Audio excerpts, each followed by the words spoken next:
Welcome back, episode 5 of the HigherUp podcast. I'm your host, Michael Smoke, or HigherUp Wellness on various social media outlets. Today, we're going to be talking about something that is near and dear to my heart, which means I struggle with it and I deal with it, and I'm dealing with it right now, and maybe you are too, which is seasonal affective disorder, or SAD, which is very appropriately acronymed. Seasonal affective disorder is something that hits people hard this time of year, some harder than others, some not at all. For those of you that live in places like Georgia, where the weather can hardly ever make up its mind, like right now being 40 degrees and very cloudy, full overcast, you may feel seasonal affective disorder hit you this time of year. Maybe motivation is lower. Maybe you are more tired. Maybe you are less willing to go to the gym. So today, we're going to be talking about seasonal affective disorder, what causes it, what to identify in your life and where seasonal affective disorder may have an impact. And then I'm going to share some practical tools and tips to combat and overcome seasonal affective disorder that I have used as someone who seriously does struggle with this. When I was thinking about an idea for an episode and what I thought would be valuable, because that's my main mission in this episode or in this podcast, is to provide as much value as possible. I was struggling with what to do for my 5th solo episode because talking solo, staring into a camera lens, is difficult. And I just thought, what am I dealing with right now? What's on my heart? What's on my mind? What am I struggling with? And this was the first thing I thought of immediately. So hopefully you guys benefit from this. I know that I have benefited from the tools that I'm going to share with you. And if you do get just one valuable piece of information out of this podcast, out of this episode, please subscribe to the channel, like the video. It seriously does help me out. And the podcast is something that I'm trying to grow aggressively to spread as much value for free as possible. Now, before we get started, how cool is this? I'm wearing, for those of you that are just listening on Spotify or have YouTube rolling while you drive, I'm in my first ever piece of HigherUp merch. Well, not first ever, but my first wearable piece of clothing that is of high quality. This is awesome. This is a Lululemon hoodie with the HigherUp Wellness logo on it. I don't advertise it much, but I do have a HigherUp logo. I have this and then just a regular H. I have thought briefly about doing a merch run after getting this hoodie. I love it. I don't think I'll be working with Lululemon to mass produce merchandise because that would get very expensive, but maybe producing a hoodie and a hat or a t-shirt, something simple and effective with this logo and maybe the thing that everyone seems to think is my catchphrase. It isn't easy, but it is simple. Don't overcomplicate it. So if you are here and you're listening and you're interested in something like that, I'm trying to gauge the interest or the capacity to do something, a small merch run of maybe 50 items. Let me know in the comments if you'd be interested in that, because I feel so cool and official sitting on my podcast in my little HigherUp hoodie. It's so cool. What a great Christmas gift. But anyway, back to the episode. Sorry, I just had to brag about this for a second because it's super badass. Combating seasonal affective disorder. Let's start with what it is. Now, because I am a boomer at heart, I took handwritten notes on a little legal pad with yellow paper, the old-fashioned way, the way God intended, because I hate typed notes, even though I have a computer in front of me that you can't see. It's just to make sure everything looks okay on the podcast. So let's start with the overview of what causes seasonal affective disorder. I'm going to chalk this up to, and this recurring theme will be in the episode as we continue to speak, is a term that I may have coined. I was sitting in bed thinking about what to call this the other night. DDO, decreased dopamine opportunity. Winter is a time of decreased dopamine opportunity. Now, what do I mean by decreased dopamine opportunity? Simply put, the main driver of this is less sun exposure. When we are outside in the summer and springtime, the sun is hitting our face, our eyes. If we're at the pool, more of our body. That is more opportunity for dopamine and serotonin. The sunlight we get daily is one of, if not the biggest contributors to elevating our levels of circulating dopamine and serotonin. Now, in the winter, we go outside less, the days are shorter, and a lot of the days, depending on where you live in a place like Georgia, are less sunny in the winter. That is a threefold problem for less sunlight. So not only are the days shorter, but you're spending less of the day outdoors in the shorter days, and there's less days where the sun is actually visible through the cloud cover. Right now, it's a full overcast, it's cold, so going outside is one of the least appealing things about my day right now. I'm going to do it because I know it's important. So that is the driver, is decreased dopamine tends to be what drives people's seasonal affective disorder. The main driver being sunlight and decreased serotonin exposure is a huge component, but there's more to it than that, right? There's multiple factors that make up why we feel generally a little bit shittier in the wintertime. Outside of the less sun exposure, we also have things like the holidays, which means on average, people are going to eat a little bit worse. And we know the brain and the gut and the food you eat are all inextricably linked. If you're eating worse food, you're inflaming the body, you're eating fried, seed oil laden, high sugar, hyper processed, hyper palatable foods, you will trigger a state of inflammation in the body. And an inflamed body can sometimes create inflammation in the brain. There's been some research and some documentation and discussion around depression and anxiety being correlated with high levels of inflammation in certain parts of the brain. So, one thing that may cause this is just eating worse foods that are off of our normal diets that we wouldn't normally eat any other months out of the year. I don't know about you, but I don't find myself crushing green bean casserole, broccoli casserole, corn casserole. Us Caucasians, we love our casseroles. We all know the running joke there. Year round. And that stuff is laden with just bullshit. And I feel brain fog, lower energy, and lower senses of well being when I eat that shit. I love it when I'm eating it, and I'm never going to not have some of it. But I'm aware of the opportunity cost of doing that, which is feeling a little bit worse. And when my brain fog is higher and my mental acuity is lower, my sense of well being is lower. It's all related. So a poor diet is definitely a contributor to this. The next thing is weight gain. Just getting fatter or more bloated or holding water is uncomfortable and has a negative impact on our body image. The average person over the holidays in America gains somewhere between 5 and 15 pounds from November to January. Looking in the mirror and seeing a fatter, less healthy you is going to have negative mental health outcomes. Nobody can tell me they look in the mirror and like seeing a fatter version of themselves. I don't give a shit what any of the body positive people say. I'm sorry, I love everybody, but nobody can say they're happier when they're fatter. It's just not true. And for me personally, I feel worse when I look in the mirror and I'm bloated and puffy, and I know I have the power and the knowledge and the resources to change that rather quickly, but it's still not fun for me. It's still something I struggle with even all these years later. So that has often, after coming off the vacation that I just had for the Christmas holiday of eating whatever I want, drinking too much alcohol, I felt notably worse about myself just from some of those actions. And that is a mental battle that I still struggle to fight every single day. And some of you probably do too. So a poor diet is certainly a component of this because of its impact on our gut health, which is inextricably linked with our brain health, and also our overall self image. I think another component of this that people may struggle with that is maybe lesser talked about or lesser related to is that sometimes the holidays are just a tough time of year for people. Various reasons. Maybe there were deaths in the family that correlate with that, or maybe people don't have a good relationship with their existing family members, so they don't spend the holidays with them. And this is such a time of spending your time with loved ones that some people just simply don't have the privilege of doing. It is a privilege to have strong relationships with family. And so this can just be a depressing time of year for people. Maybe they spend every Christmas alone. Someone out there is doing that, and that is heartbreaking to think about. So again, what is that going to do? It's certainly not going to increase our dopamine levels. So the recurring theme throughout this episode and this conversation that I'm going to drive home is the decreased dopamine opportunity. And the tips and tools that I'm about to share with you is going to be how are we going to increase dopamine opportunities? How are we going to identify and seize every opportunity to increase dopamine that we can? Because that is ultimately going to be the best possible way to combat this. With that being said, let's get into the tips and tools. If you're still here at 10 minutes in, drop a comment, let me know. I'm always curious who stays tuned for the duration of the episode or who just tunes in for 4 or 5 minutes, because for my podcast listeners, the ones that tune into the podcast, y'all are real ones, because that is a very small part of my much larger audience on TikTok. And so when someone says, I love the podcast, or I've been listening to the podcast and really enjoying it, I actually can't tell you how much those compliments mean to me. So if you're thinking about DMing me and gassing me up, absolutely, I'm just kidding. But really, I put a lot of work into this, and this is very challenging to do, to speak into this camera like this, long form, and not just be a babbling idiot. So it means a lot when people tune in and listen to the podcast and what I have to say for extended periods of time. Sorry, I had to drink some water. Let's get into this. How do we combat seasonal affective disorder, or what have I used to combat seasonal affective disorder? I'm speaking largely from anecdote. I'm going to reference some science and some research and literature we have on dopamine and how to increase it, but most of this is going to be my personal experience of what works for me. How we feel at any given point of the day: anxious, depressed, happy, sad, angry. Did I say that already?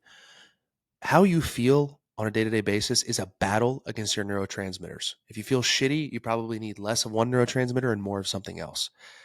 Anxiety, depression, seasonal affective disorder, the battle is no different. Now, everyone has traumas, and people have traumas and things that they suffer with that maybe trigger anxiety or depression.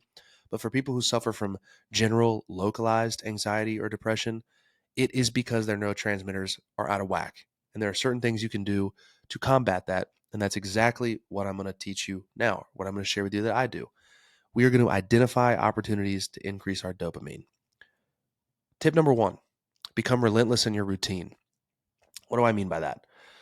Dopamine is often touted as the neurotransmitter associated with a high sense of well being. It's the feel good neurotransmitter. But a lesser known fact is dopamine is actually the neurotransmitter of pursuit and motivation. When you set a goal and you strive towards it and you see yourself hitting it or getting closer, that feeling you get of achievement, that's dopamine. That is the neurotransmitter of pursuit in action. Now, where do we get dopamine? From sticking to a routine. Those are micro goals and micro agreements that we set with ourselves. And for those of you that have listened to my videos for a long time, you know how I talk about stacking proof and making agreements with yourself. When you follow through on those agreements, when you stack that proof, you get little dopamine hits throughout the day. Even if it's something as insignificant as waking up and making your fucking bed. I know that might sound silly to a lot of you, but it's the principle of I'm starting my day on doing a very simple task that I said I would do. And when you slip on simple tasks, how you do anything is how you do everything. When you slip on simple tasks, the odds of you negotiating with yourself to slip on bigger tasks is higher. It's just the way our brain operates. We are hardwired for reward. And if we set ourselves up to stick to those rewards, we are more likely to find other ways to win and seek dopamine and seek reward. It's the same way we'll sit on Netflix or our phone for 2 hours.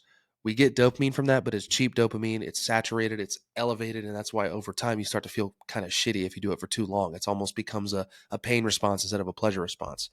So if you want to get real earned dopamine, become relentless in your routine. It's unfortunate that the time of year where I find myself wanting to stick to my routine the least is the time of year I know it's the most important to stick to it. We talk about the magic pill being discipline.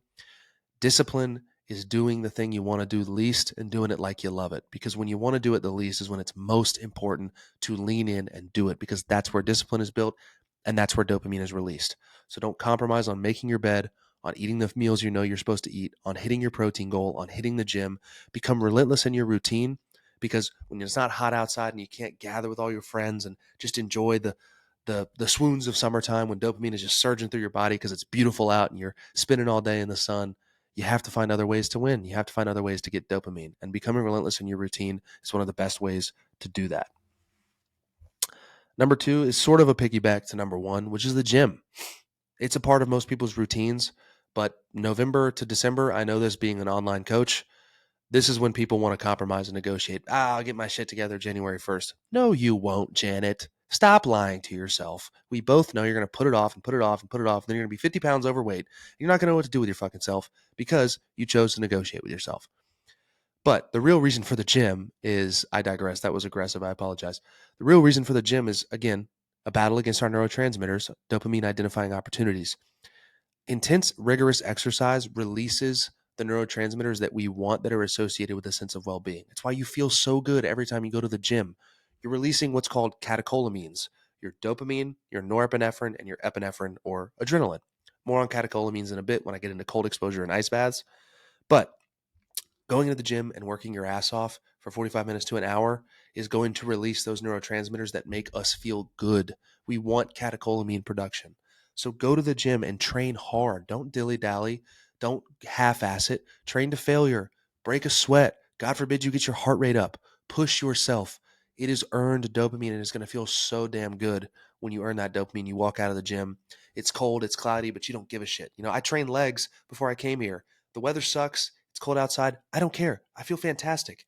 Even though you can hear that my head is fully congested. I've been sick for 4 weeks. That's a whole different problem I won't get into. I know I'm the health and wellness guy. I've been sick for a month straight. Don't get me started. Anyway, go to the freaking gym. Just train. Earn your dopamine from hard effort. Dopamine makes effort feel good. And if we can make effort, we can make dopamine, and it's a beautiful positive cycle that feeds itself, if that makes sense. So, tip number 3, consider a SAD lamp or a seasonal affective disorder lamp. This is something I didn't really know about until fairly recently. There's a brand of lamp out there, a light called Spurdy, that is a vitamin D light that you can put on your skin. It apparently helps you synthesize vitamin D similar to the sun. But if you look up SAD lamp on Amazon, there are bright lights similar probably to the one that I have in front of me that's a photography light that I'm using to make myself appear, well, lit. is the same principle of the sun. It's a microcosm of sunlight, and getting it on your eyes and skin has been shown to have positive impacts on mental health. So consider making an investment in those. I don't know what they cost. I haven't done a ton of research, but look up a seasonal affective disorder lamp if this is something you really struggle with, sunlight being the main driver. Consider getting one for your desk and turning it on the first couple hours that you're awake or working in the morning about your house. If you're sitting at your desk just on your computer, let it just blast you in the face for the time that you're awake, and you may notice some positive mental health outcomes and decrease seasonal affective disorder. So seasonal affective disorder lamp is a really interesting thing, and it's twofold because some of them are able to help you synthesize vitamin D, allegedly, and vitamin D being synthesized on our skin from the sunlight is something we're going to make less of in the wintertime, and it's incredibly important for hundreds of biological functions in the body. So important so that some physicians call vitamin D3 a hormone and not a vitamin. So it's critical in the wintertime to find ways to get D3. I would recommend eating a nutrient dense diet, which is what I'm going to get into in a minute here with tip number 4. Eating nutrient dense foods. Okay. Your brain operates better when you give it what it needs from food. You are what you eat. Literally, you are what you eat. If you eat shit, you're going to feel like shit, look like shit, think like shit, perform like shit. So it's important, like I said earlier, leaning into your routine is even more important on times when it's harder. It's even more important to lean into a nutrient dense whole foods diet focused around nutrient dense foods, animal meat. I eat a ton of red meat, whole eggs. I'm eating a lot of elk and venison because I'm fortunate enough to be purchasing and investing in a meal prep service, which I'm now sponsored by, actually, Nutrition Solutions. And they use elk and venison and tons of grass fed ground beef in their preps. Beef and red meat and game meats are more nutrient dense than a poultry or turkey. They're higher in vitamins and minerals than poultry or turkey. So I feel better and I'm giving my brain more of what it needs when I'm eating a nutrient dense diet. On top of that, I would recommend supplementation. I would recommend a good magnesium supplement and a good vitamin D3 with K2 supplement. I take EcoVision's multivitamin. It's got, I think, 8,000 IUs of D3 with K1. You need vitamin K to help D3 get where it needs to go. I'm not going to get into the science behind it, but if you're going to buy a D3, buy one with K2, buy one that's third party tested, because that assures that it's dosed the way that they say they are. And just look for minimal additives. But a good D3 supplement to make sure you're still getting what you need in vitamin D daily when you're not getting out in the sun is critical. And a good magnesium supplement. I recommend a magnesium threonate or a magnesium glycinate. Either one's great, but I feel notably better when I'm supplementing magnesium, and it is very difficult to get, even if you have a great whole foods diet. They're odd foods are rich in magnesium, kale, leafy greens, pumpkin seeds. I don't eat that stuff, so I have to supplement it. I'm not willing to eat it because I hate it.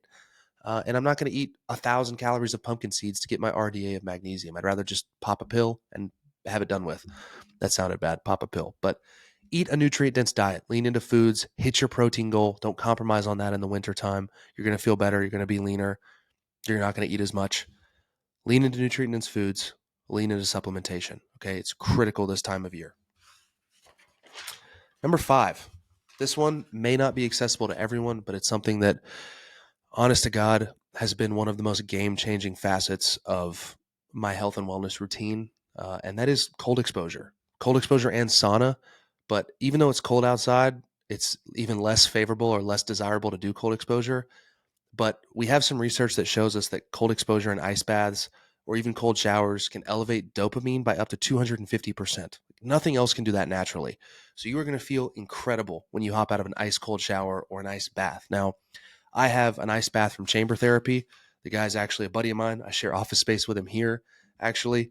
And it's a solid ice bath. I just fill it up on my back porch, and it's cold enough here in Georgia right now that that ice bath gets down into the mid 30s. So I just leave it filled up on my back deck, and I hop in the morning. It sucks. It hurts, but you can do anything for 3 minutes. Anything. You can do anything for 3 minutes. And if you can be uncomfortable as hell for 3 minutes, you're going to get a surge of dopamine and adrenaline, those catecholamines that I talked about, that I would talk about more with ice baths. The increase in catecholamines, your dopamine, your epinephrine, your norepinephrine, skyrockets post cold exposure. And that is going to make you feel almost like you're riding a natural high. So try, if you don't have access to an ice bath or you don't want to buy a Chamber Therapy cold tub, they're only about $100. Then hop in an ice cold shower. A lot of you live in parts of the world or the country right now that the tap water is 55 degrees. That is cold enough. How cold is cold enough to get cold exposure? The rule you should have on yourself is that's very subjective, but Cold enough that you would very much like to get out, but you can safely stay in. That is cold enough, anywhere from 1 to 3 minutes. And you can increase time as you get more durable and more accustomed to it, but I would start with 1 minute. The dopamine hit I get from that is seriously unrivaled. Nothing can compare to the cold exposure. And I'm fortunate that my gym has a sauna. So I try to sauna in the evenings a few times a week. That's going to increase serotonin production. Sauna, specifically in the evenings, also has been shown to have positive impacts on our sleep. Why is that? Because in order for us to sleep properly and for our body to release melatonin and make us tired, our core body temperature actually has to fall by between 1 and 3 degrees. A really cool thing happens when you hop in a sauna. There's almost a super compensatory effect where we superheat our bodies and raise our core body temperature up to above baseline, and it works to rapidly cool us down as quickly as possible, often bringing the temperature below our baseline of 98, 99 degrees on average, and getting us into that 96, 97, which is where the brain can release melatonin. Anecdotally, every time I hop in a sauna before bed, like 2 hours, I sleep like a rock.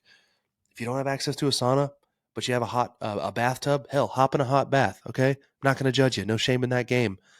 I'll indulge in a bath now and then for my muscles, sore back, something I've been struggling with lately. I've been soaking in hot water with magnesium salt or Epsom salt rather, and that's been super helpful. And it has a similar super compensatory body temperature cooling effect that a sauna would. So cold exposure and saunas are a great way to make yourself feel better. Now, I think I said I had 6 tips, but I do want to quickly touch on sleep as sort of a 5A because of what I said about the sauna. Make sure you're sleeping. Don't compromise on that. Don't get stuck on your phone or stay out late drinking. Get 6 to 8 hours a night, preferably 7 to 8 if you can, because we know when your sleep is fucked, everything's fucked. Your mental health is worse. Your ghrelin and your leptin, your hunger signaling is worse. You'll make poor dietary choices. It is a domino effect to feel worse about yourself and worse about the world around you. So just get good quality sleep, 6 to 8 hours a night. That's all I'll say. The last thing I would say as an actionable tip is lean into community, lean into time with loved ones. Spend time with your friends, organize events. I've joined a running club and it's a huge bright spot in my week. Tuesdays and Thursdays, it's freezing cold out there, but we get out, we suffer together, we run together, this big group of people. We are tribal creatures. It's how we've survived for tens of thousands of hundreds of thousands of years. We exist in tribes. We're meant to coexist. We do not do well as solitary creatures. So lean into time with loved ones, your parents, your siblings, your friends, your family. Spend adequate time with them. We know that being in a group setting, having conversations, sharing moments, laughing together skyrockets dopamine. That is a huge dopamine identifying opportunity that is going to increase our dopamine throughout the day and the time that we spend with these people. So prioritize organizing events, going out to dinners. Just spending time with the people you care about is going to give you that dopamine and that just feel good, warm, fuzzy feeling that we're all craving this shitty, terrible time of year. I hate the winter. I struggle now, even right now, getting to the gym, getting out, hitting my steps. But when I do these 6 things, I feel notably better. And I'm basically just hunkering down, leaning into my routine. I'm leaning into cold exposure. I'm leaning into community. I'm leaning into a good diet.